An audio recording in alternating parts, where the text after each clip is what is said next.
अमर ज्योतिष, अमर एस्ट्रोलॉजी और अमर life consultant में आपका स्वागत है। मैं हूं अमर सिंह चौहान। आज नया साल शुरू हुआ है 2022। इसके लिए आप सभी को, आपके मित्रों को, परिवारजनों को, दर्शकों को, सबों को अमर एस्ट्रोलॉजी और अमर लाइफ कंसल्टेंट की तरफ से हार्दिक शुभकामनाएं, बधाई। ये नया साल आपके लिए, सबके लिए शुभ हो, यही प्रार्थना हम ईश्वर से करते हैं। मेरे फॉलोवर और मेरे अनुयायी, मेरे दर्शकों का एक मांग थी कि एक प्रश्नोत्तरी टाइप सवाल जवाब के रूप में भी एक वीडियो बनाए कभी कभी, जिससे लोगों को अपने शंका समाधान, कोई पैरामीटर ज्योतिष का समझ में नहीं आया हो, वास्तु का, धार्मिक, अनुयायी, आध्यात्मिक, कोई भी विषय पर तो उसके लिए बनाया जाए। तो मैं पिछले गत दिनों में मेरे पास व्हाट्सएप, ईमेल से, फ़ोन से, वैसे भी व्यक्तिगत संपर्क में भी कई सवाल मेरे से पूछे गए। तो करीबन 45-50 सवाल मेरे पास इकट्ठे हो गए हैं। मैं सिर्फ उन्हीं सवालों को ले रहा हूं जो सार्वभौमिक है, सभी के काम के हैं। व्यक्तिगत चर्चा, व्यक्तिगत सवाल मैंने इसमें शामिल नहीं किए हैं। तो करीबन 15-20 सवालों के जवाब मैं आज दूंगा। तो मेरा यही निवेदन है कि व्यक्तिगत सवाल आप न करें। व्यक्तिगत कुंडली की चर्चा करनी हो तो मेरे व्हाट्सएप पे संपर्क करके मुझसे पता करें, फीस जमा कराएं और विधिवत पूछें। विस्तार से आपको कुंडली के बारे में, जीवन के बारे में, भविष्य के बारे में, जो शुभ योग, अशुभ योग और रेमेडी, उपाय, परामर्श सब दिया जाएगा। ये सिर्फ शंका समाधान के लिए है, पैरामीटर के लिए, योग समझने के लिए, ये ज्योतिष के लिए, वास्तु के लिए, आध्यात्मिक, धार्मिक, परामर्श संबंधी सवाल आप इसमें पूछ सकते हैं जो सबके काम के हों। आज शुरुआत करते हैं। पहला सवाल अमेरिकन कंट्रीज़ में से, कनाडा से एक श्री दिनेश सारस्वत जी ने सवाल पूछा है कि क्या ज्योतिष पूर्ण विज्ञान है या अंधविश्वास है। मैं सारस्वत साहब से कहना चाहता हूँ, ज्योतिष एक संपूर्ण विज्ञान है। ज्योतिष का अर्थ यही है कि वेदों की आँख है, नेत्र है, ज्योति है, वेदों की ज्योति है, वो वेदों का सार है इसमें, और जीवन का सार है, और जीवन जीने का सार है इसमें। और अभी कुछ सालों पूर्व सुप्रीम कोर्ट में किसी ने, कुछ पत्रकारों ने ये केस किया था कि ये अंधविश्वास फैलाने का काम है ज्योतिष का जो है। तो उसके जवाब में श्री के एन राव साहब, जो कंट्रोलर ऑफ ऑडिटर जनरल रह चुके हैं, वो रिटायर्ड विश्वविख्यात ज्योतिष है, उन्होंने सुप्रीम कोर्ट में ये केस लड़ा और जीते। उसके बाद में अभी हाल ही पिछले साल बॉम्बे हाई कोर्ट में भी किसी ने केस कर दिया, एक पत्रकार महोदय ने, कि ये अंधविश्वास है। बॉम्बे हाई कोर्ट ने पुनः सुप्रीम कोर्ट के फैसले का रेफरेंस देते हुए उस फाइल को बंद कर दिया है कि जब सुप्रीम कोर्ट में ये केस चल चुका है, सुप्रीम कोर्ट मान चुका है कि ज्योतिष संपूर्ण विज्ञान है, साइंस है, तो फिर दोबारा इस केस को लड़ने की आवश्यकता नहीं है। बॉम्बे हाई कोर्ट के फैसले की कॉपी अखबार की कटिंग में इस वीडियो के साथ संलग्न कर रहा हूँ दोस्तों, तो इसको देखें आप। बड़ा विस्तार का विषय है, लेकिन सार में मैंने समझा दिया। एक मित्र है जिन्होंने ये पूछा है श्री मनोज कुमार अजमेर से, कि क्या घर में मंदिर रख सकते हैं। दोस्तों, ये सवाल जो है थोड़ा सा संपूर्ण नहीं है। घर में मंदिर कैसे हो सकता है? घर में पूजा स्थान हो सकता है। गृहस्थी आदमी के लिए पूजा स्थान छोटे सा, 1-2x3 का या ऐसा 2.5x2 का, 2x2 का छोटा अलमारी नुमा, आला नुमा एक जगह हो सकती है जो पूजा स्थान होता है। घर के अंदर मंदिर कैसे हो सकता है? मंदिर तो मंदिर की जगह होता है, इसलिए कई बड़े बंगलों में, घरों में लोगों ने मंदिर बनाए हैं, वो बहुत अशुभ है। घर में छोटा स्थान हो, कुल देवी की पूजा करें, इष्ट देव की पूजा करें। अनावश्यक जो सनातन धर्म से संबंधित नहीं है उन संतों महात्माओं को उसके साथ न पूजें। मेरा विस्तार से इसके बारे में वीडियो है अमर ज्योतिष पे, अमर एस्ट्रोलॉजी पे, वो देख सकते हैं, इसके बारे में बना हुआ है। मंदिर घर में नहीं होना चाहिए, पूजा स्थान हो सकता है।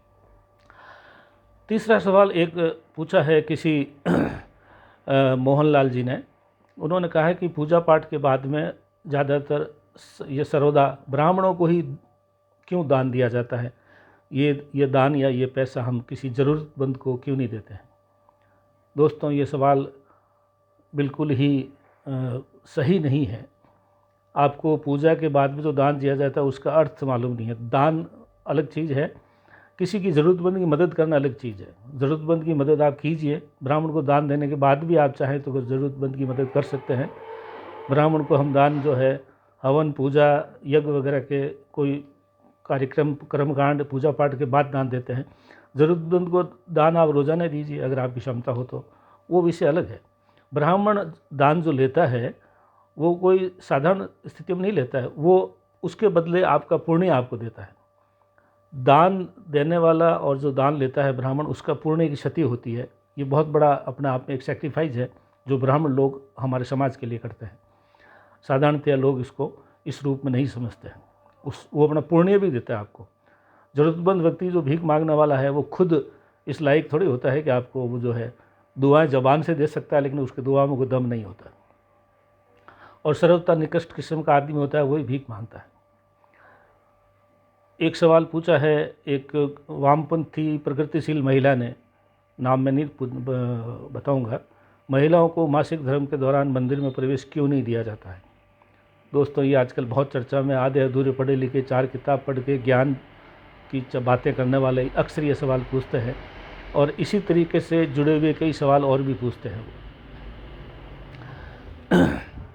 मित्रों, इसका बहुत विस्तार से जवाब हो सकता है, लेकिन मैं छोटा सा एक जवाब देता हूँ इसका। कोई चीज़ विसर्जित होती है शरीर से, शरीर के कमर के नीचे वाले अंगों से कोई भी चीज़ विसर्जित होती है, जैसे मूत्र वगैरह अपन करते हैं और भी विसर्जन होता है। इसी तरीके से शरीर कमर के ऊपर से, मुंह से, नाक से आंसू, नाक से पानी गिरना, थूक आना, कफ आना, ये सब विसर्जन है। क्या आप अपना थूका हुआ थूक हथेली में लेकर के मंदिर में जा सकते हैं? विसर्जित जो चीज़ होती है, मासिक धर्म के दौरान भी शरीर से विसर्जन होता है। वो एक सही है, एक स्वाभाविक और साइंस की रूप से, वैज्ञानिक रूप से एक स्वाभाविक एक प्रक्रिया है स्त्रियों के लिए। लेकिन कभी भी महिलाओं के लिए रोक नहीं है, लेकिन उस दरमियान रोक है, क्योंकि उस वक्त विसर्जित की स्थिति होती है। विसर्जन की स्थिति में आप जो है स्वस्थ होकर जा सकते हैं, उस वक्त नहीं जा सकते। इसका विस्तार से जवाब भी हो सकता है, लेकिन मैं उम्मीद करता हूँ कि ये सवाल समझ में आ गया होगा। एक श्री शांतिलाल जी धारीवाल ने सवाल पूछा है बालोतरा से, मंदिर में दर्शन करने का सही तरीका क्या है? देखिए, एक बहुत भारी गलती लोग करते हैं। सही तरीका मैं आपको बताता हूँ। अक्सर हम मंदिर में जाते हैं, ज़्यादातर लोग 90% मंदिर में जाकर देवता के मूर्ति के सामने आंख बंद करके हाथ जोड़ के कुछ चीज़ मांगना, करना, प्रार्थना करना, मंत्र पूजा बोलना, वो करते हैं। सर्वथा गलत है। आंख बंद कर रहे हैं तो फिर मंदिर क्यों गए आप? आ सकते हैं जब आपको देखना ही नहीं है देवता को। देवता वहाँ है, देवता की मूर्ति है, वो ध्यान एकाग्रचित करने के लिए है। मस्जिद में लोग आंख बंद के खड़े रहते हैं क्योंकि वहाँ पे मूर्ति नहीं होती है। जब हमारे सामने प्रत्यक्ष देवता की मूर्ति के रूप में एक जो है विग्रह, एक मूर्ति खड़ी है, तो आप उसको देखिए, उसके रूप को निहारिए, उसकी सुंदरता, उसके जो अंग वगैरह है, उसके हाथों में जो शस्त्र धारण कर रखे हैं, उसको एक एक चीज़ को आप देखते हुए दर्शन कीजिए। इसीलिए आप मंदिर गए हैं, दर्शन करने के लिए गए हैं, तो दर्शन कीजिए ना। आप आँख बंद के क्यों खड़े रहते हैं? दूसरा, एक गलती और होती है, दंडवत। आजकल के लड़के नहीं करते हैं, लेकिन पुराने लोग दंडवत करते हैं, साष्टांग दंडवत करते हैं, पूरा शरीर पूरा लेट के करते हैं। बहुत अच्छा है, ये पुरुषों के लिए अच्छा है। स्त्रियों के लिए साष्टांग दंडवत नहीं होता है, घुटनों पे ही टिक करके आगे सर झुका करके करना है। पूरा साष्टांग स्त्रियों को नहीं करना चाहिए। इसका वैज्ञानिक कारण है, फिर कभी विस्तार से वीडियो बना के बताएंगे। और मंदिर से जब बाहर आ करके थोड़े दूर लोग बैठते हैं मंदिर की सीढ़ियों पे, या उसका एक बहुत बड़ा, वहाँ भी लोग बैठते हैं, लेकिन उसका प्रयोजन लोगों को मालूम नहीं है क्यों बैठते हैं। मंदिर के बाद बैठने के समय आपको एक श्लोक बोलना चाहिए जो मैं बताने जा रहा हूँ, और श्लोक अगर आपको नहीं याद रहता है तो आप उसका भावार्थ बोल सकते हैं। श्लोक ये है, अनायासे मरणम बिना दैन्यम जीवनम देहांतेत सामीप्यम देहि माम परमेश्वरम। अर्थात हे ईश्वर, मुझे अनायास की मृत्यु ने देना, मतलब मरने से पूर्व मैं 5-10 मिनट घर वालों से बात भी नहीं कर सकूं, ऐसी मृत्यु मत देना। बिना दैन्यम जीवनम, और दीनहीन अवस्थाओं पे भी चारपाई पे, खाट पे पड़ा पड़ा सड़ के इस तरह से लंबी अवधि तक, साल 6 महीने में मर मर के जीऊँ, ऐसी मौत भी मुझे मत देना। मैं और मेरे परिवार वाले सब परेशान होते हैं। और तीसरी बात वो कहते हैं कि देहांतेत सामीप्यम, जब मेरी मृत्यु हो तो आप मेरे पास या मुझे नज़र आए या मुझे दर्शन दें। हे ईश्वर, मुझे ये 3 चीज़ देना, अचानक मृत्यु न हो, दूसरा पलंग पे पड़ा पड़ा साल 6 महीने 2 साल सड़ सड़ के भी मैं न मरूं, और जब मरूं तो मुझे आप मेरे सामने दिखें। ये 3 वरदान मांगते हैं जब मंदिर की सीढ़ियों में बाहर बैठते हैं। तो एक सवाल किया है किसी श्री धारीवाल जी ने। उन्होंने पूछा है कि कुंडली में मार्केश का सही व्याख्या क्या है। दोस्तों, मार्केश के नाम से झोला छाप पंडित लोग डराते बहुत है लोगों को। मार्केश का मतलब मृत्यु नहीं होता है। मार्केश का मतलब होता है मृत्यु तुल्य कष्ट भी हो सकता है, मृत्यु तुल्य एक आपकी मान सम्मान को ठेस लग सकती है, मृत्यु रूपी आपको नुकसान हो सकता है, मृत्यु रूपी आपको क्षति हो सकती है। वो क्षति चाहे आपके गौरव की, आपके व्यक्तित्व की क्षति भी हो सकती है। उस सब को मिलाकर के मार्केश बोला जाता है। मार्केश सिर्फ 2 स्थितियों में मरने के लिए सोचना चाहिए। या तो बिल्कुल छोटी अवस्था में बच्चा हो, 10 साल 8 साल से छोटा, तो मार्केश ज़रूर देख लेना चाहिए अगर वो बीमार वगैरह हो तो। और या फिर वृद्धावस्था में किसी को ज़्यादा गंभीर बीमारी होती है तो मार्केश देखना है। बीच के उम्र में मार्केश देखने की आवश्यकता नहीं है। अब 60 साल तक कोई मार्केश देखने की ज़रूरत नहीं है, जब तक कि वो बहुत ज़्यादा गंभीर और मरणासन अवस्था में ना हो। मार्केश का मतलब मरना ही नहीं होता है।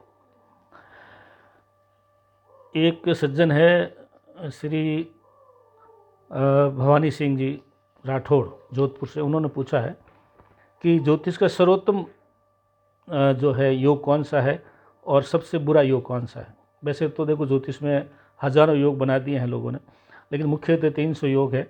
अगर सर्वश्रेष्ठ योग की बात करें, शुभ योग की, तो गज केसरी योग होता है जो गुरु और चंद्रमा से बनता है। अगर किसी कुंडली में गुरु और चंद्रमा एक ही घर में हो या आमने सामने हो तो ये योग बनता है। ये सर्वश्रेष्ठ योग है ज्योतिष का, इससे बड़ा कोई योग नहीं है। इसकी पूरी व्याख्या देखने के लिए आप मेरा वीडियो गजकेसी योग बना हुआ वो देखें। और सबसे बुरा योग है कैमद्रुम योग होता है जो चंद्रमा से बनता है। अगर चंद्रमा कुंडली में अकेला हो, आगे और पीछे वाले घरों में भी कोई ग्रह न हो, तो ये योग बनता है, बशर्ते कि शुभ ग्रह की दृष्टि न पड़ती हो।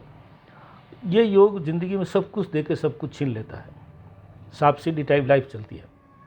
तो ये सबसे बुरा योग है। बाकी तो अनेकों योग है। इस गजकेसी योग पर कैमद्रुम पर मेरे वीडियो बने हुए हैं, अमर एस्ट्रोलॉजी में आप देख सकते हैं। एक सज्जन है जिन्होंने पूछा है, नया मकान बना रहे हैं, जालोर ज़िले में व्यापारी है श्री मांगीलाल जी सालेचा। उन्होंने ये पूछा है कि नया मकान बना रहे हैं तो द्वार वेद क्या होता है। दोस्तों, द्वार वेद वैसे तो वास्तु में बहुत बड़ा विषय है, लेकिन द्वार वेद के बारे में मैं संक्षिप्त रूप से बता सकता हूँ। घर के मुख्य दरवाजे के बाहर, चाहे आपकी 4 दीवारी बनी हुई हो या मुख्य दरवाज़ा हो, उसके सामने ऐसा कोई अवरोध नहीं होना चाहिए। चाहे वो बड़ा पेड़ हो जिसकी छाया मुख्य दरवाजे पर पड़ती हो, ये बहुत सबसे अशुभ है। कोई ऐसी बड़ी बिल्डिंग जिसकी छाया आपके ऊपर पड़ती हो, आपके मुख्य दरवाजे पर पड़ती हो। कोई मंदिर नहीं होना चाहिए जिसकी छाया आपके घर के ऊपर पड़ती हो। बिजली का खंभा न हो, आगे कोई गड्ढा न हो, सामने शमशान कब्रिस्तान या जो है ऐसी कोई चीज़ न हो। और पानी घर के, अक्सर लोगों घरों के पानी देखा है हमने, घर के बाहर, घर के खुद के ही मुख्य दरवाजे के सामने कीचड़ हो जाता है। ये सबसे अशुभ योग है। ये सब द्वार वेद के श्रेणी में आता है। इसके ऊपर भी मेरा वीडियो बना हुआ है, आप इस वीडियो को भी देख सकते हैं। अगला ज्योतिष पे एक सवाल किया है किसी ने, किशन लाल जी है सुमेरपुर के। उन्होंने कहा है कि केंद्र त्रिकोण राजयोग कैसे बनता है। दोस्तों, 1, 4, 7, 10 जो घर होते हैं कुंडली के बीच वाले, उसको केंद्र बोलते हैं। और 5 और 9 जो दूसरे घर होते हैं वो त्रिकोण होते हैं। इनके ग्रह आपस में दोनों मिल के कहीं बैठ जावे या के केंद्र के त्रिकोण में चले जाएं या त्रिकोण के केंद्र में चले जाए तो ये बहुत बड़ा शुभ योग बनता है। ये ज्योतिष के योगों के अंदर बहुत शुभ योग बना जाता है, केंद्र त्रिकोण राजयोग। एक और ज्योतिष के विद्यार्थी है, उन्होंने सवाल पूछा है ये है नर्मदेश्वर शर्मा जी। इन्होंने पूछा है, कन्या, तुला, धनु, कुंभ राशि को सबसे शुभ क्यों माना गया है। दोस्तों, सही बात है, कन्या, तुला, धनु और कुंभ राशि सबसे शुभ है। वो शुभ इसलिए है कि चारों ही राशि के अंदर इंसान की चित्र साथ में है। कन्या राशि में कन्या का चित्र है, तुला में तुला हाथ में लिया हुआ इंसान है, धनु में धनुष हाथ में लिया हुआ इंसान है, और कुंभ में घड़ा कंधे पे लिया हुआ इंसान है। 4 ही ऐसी राशि है जिसमें इंसानों के चित्र हैं, इसलिए ये राशियाँ सबसे शुभ मानी गई है। निसंतान योग कैसे बनता है, ये एक हमारे सज्जन है, उन्होंने पूछा है, ईश्वर सिंह जी है भाटी। निसंतान योग के बहुत से है, लंबा विषय है, वैसे इसका भी वीडियो बना हुआ है, अमर एस्ट्रोलॉजी में आप देख सकते हैं। 7वें घर के अंदर अशुभ ग्रह हो, अशुभ ग्रह की दृष्टि हो, और सप्तमेश जो है 7वें घर का स्वामी, वो भी अशुभ न हो, उसके ऊपर भी किसी अशुभ ग्रह की दृष्टि न हो, और इसमें 3 अलग अलग कैटेगरी के जो बुरे कॉम्बिनेशन हैं, तो अपन पूर्ण निसंतान मान सकते हैं, जिसको एजियोस्पर्मिया कहते हैं, नील शुक्राणु जिसको बोलते हैं। बाकी अन्यथा उपचार से भी ठीक हो सकते हैं। इसका पूरा वीडियो निसंतान का मेरा बना हुआ है अमर एस्ट्रोलॉजी पे, वो देखिए आप। एक सज्जन ने पूछा है कालसर्प दोष क्या है। उन्होंने कहा है कि मुझे इसके बारे में बहुत डरा दिया गया है, और मैं नासिक महाराष्ट्र में जाकर के इसकी त्र्यंबकेश्वर में पूजा करवा चुका हूँ, खूब रुपये खर्च हुए, अभी भी मुझको कोई शांति नहीं है। ये है श्री सवाई राम जी, क्या जाति है, गोदारा लिखा हुआ है। दोस्तों, पिछले 80-90 साल में कालसर्प योग बना दिया गया है, जोला छाप ज्योतिषों ने कमाई का धंधा बना दिया गया। इससे पूर्व कभी ये दोष था ही नहीं, एक्चुअल में ये दोष है ही नहीं। वो राहु और केतु के बीच में जब सब ग्रह आ जाते हैं एक तरफ, राहु और केतु के एक्सिस में, तो ये दुर्योग बनता है, ऐसा मानना है, जबकि ऐसा कुछ नहीं है, ये योग है ही नहीं। इसलिए डरने की ज़रूरत नहीं है, पूजा कराने की ज़रूरत है। ज़्यादा से ज़्यादा आप चाहें तो खुद ही जो है नागबली के मंत्र वगैरह पढ़ सकते हैं, बाकी कोई आवश्यकता नहीं है। एक सज्जन है जो इसका नाम है आपके जहूर खां जी, उन्होंने पूछा है क्या अब्दुल रहीम खान खाना ज्योतिष थे? बिल्कुल, महान इतिहासकार, महान सेनानायक, महान ज्योतिष और महान वेदों के ज्ञाता अब्दुल रहीम खान खाना वही रहीम है जो रहीम के दोहे हमने स्कूलों में पढ़े हैं। वो बहुत बड़े ज्योतिषवी थे, अकबर के सेनापति थे। उनकी लिखी हुई एक पुस्तक है खेत कोतुकम, बहुत बड़ा ज्योतिष का ग्रंथ है, आज भी वो सटीक उनके प्रमाण हैं।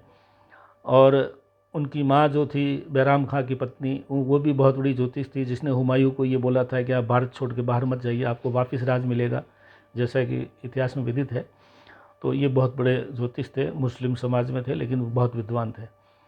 तो ये 15 सवालों के जवाब मैं आज दे रहा हूँ, ज़्यादा वीडियो बढ़ाने। अगर आपको ये वीडियो रुचिप्रद लगा हो, ज्ञानवर्धक लगा हो, तो मेरा निवेदन है कि इसको अधिक से अधिक शेयर करें, और पुनः मुझे कमेंट्स के माध्यम से बताएं कि आज का वीडियो आपको प्रश्नोत्तरी का सवाल जवाब का कैसा लगा। आप भी अपने सवाल, जैसे मैंने बताया, मैं इसके साथ आर्टिकल दे रहा हूँ, उसमें व्हाट्सएप के नंबर और ईमेल दे रहा हूँ, आप जैसे चाहें अपने मेरे संपर्क कर सकते हैं, सवाल भेज सकते हैं। और इसको अधिक से अधिक शेयर करें दोस्तों, जिससे ज़्यादा लोगों को लाभ मिले। धन्यवाद।